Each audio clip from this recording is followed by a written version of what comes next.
When I first saw him, my whole world stopped. In the cold shelter corridor, his legs weren't holding as they tried to pull him out. The staff gently supported him, but Henry didn't want to walk. He couldn't. He was deaf in one ear, couldn't see out of one eye, swelling in his abdomen and legs. Cancer. And he was 16 years old. For a dog, that meant a lifetime. But the most painful thing was the look on his face. I didn't know who left him or why. Maybe they couldn't afford the expenses. Maybe they couldn't care for him. Or they just quit. No notes, no explanation. Just an old, sick, confused dog. I named him Henry. When I touched him, he trembled. He was scared, didn't trust. "Hey, big guy," I told him. "We're getting out of here together, okay?" I looked into his eyes. At that moment, I saw something. Deep down, a tiny spark. There was still hope. Veterinarian Dr. Sarah's face fell as she examined Henry. "I have to be honest," she said. "The tumor is very large, probably spread to other organs. Given his age, maybe a few days, perhaps a week if he's lucky. The best thing you can do is give him comfortable, loving final days." I nodded, but something inside me said no. Give him a chance, just one chance.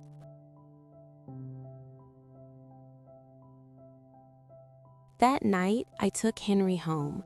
He sat in the back of the car, his head against the window. Just looked. How many car rides had he taken? Did he have happy memories?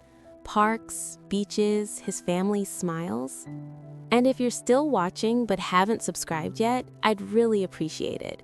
Stories like Henry's deserve to be shared with everyone who believes in second chances.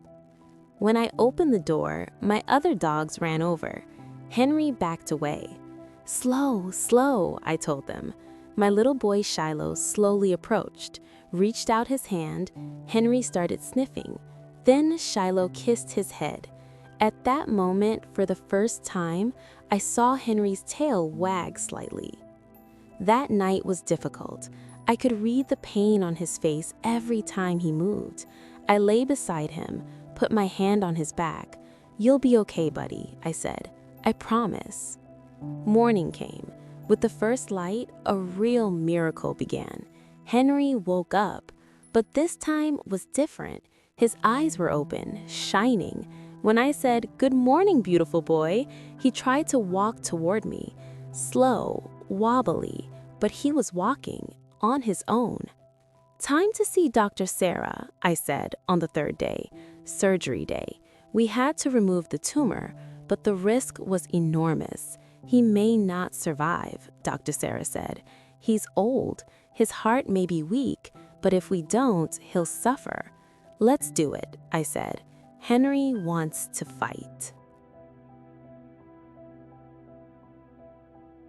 I waited 3 hours. Then Dr. Sarah came out, smiling. He made it. We removed the tumor. It went well, but we still need to be careful. When I picked up Henry, I couldn't believe my eyes. He was bouncing around. Got excited when he saw the staff. "Is this the same dog?" I asked.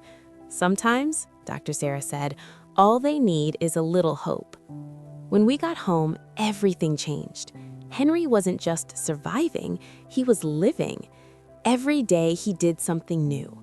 One morning, he followed me up the stairs. "Come on, buddy, you can do it." 1 step, 2 steps, 3 steps, all the way up. My family cheered wildly. Henry wagged his tail and made a happy scream. Then the running started. First morning, a few steps to greet me. Next day, faster. A week later, full-on running, drawing circles in the yard, playing with toys, chasing balls. 16 years old, cancer surgery behind him, but acting like a puppy. Henry had one special move. He'd touch with his paw. When he wanted attention, he'd extend his paw. You'd look into his eyes and understand. "Do you see me? I'm here, and I'm happy." People were amazed. "How did this happen?" they asked. The vet said days. Maybe it was love. Maybe belonging to a family. Maybe Henry, for the first time, felt truly cared for. If you love stories like this and believe older animals deserve a second chance, stay with us, because Henry's story isn't over yet. A month passed, then two. Henry was still here, getting stronger, gaining weight, his coat shining. Videos I shared got millions of views. Everyone loved Henry. But I knew Henry needed someone else, a permanent home. I was just a bridge. His real home was somewhere else. Adoption applications started coming in. Hundreds wanted Henry, but I was picky. Then I read Tom and Linda's application, a retired couple who'd cared for old dogs their whole lives. "We want to be there when they need love most," they wrote. "We want to make each day special." I met them, visited their home, gardens, soft beds. Their vet specialized in senior animals. Perfect.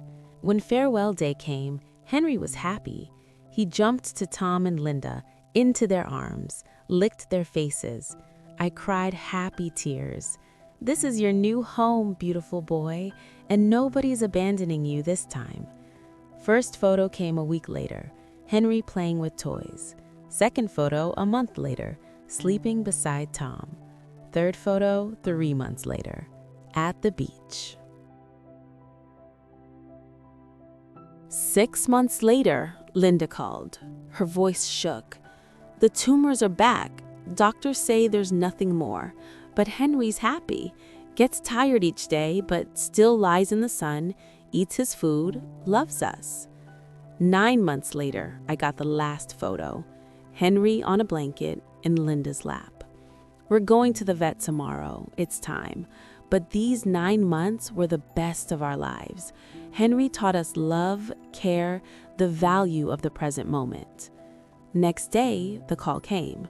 We said goodbye today. He fell asleep peacefully in our arms. No pain, no fear. He wagged his tail at the last moment. You didn't just give him life, you gave him the joy of living. I cried for Henry that night. Not tears of sadness, tears of gratitude. Henry didn't die on that cold shelter floor. He passed in a warm home, in the arms of a loving family, not abandoned, loved. So what would you do? Would you save a 16-year-old dog, sick, called hopeless? Or would you say, it's too late?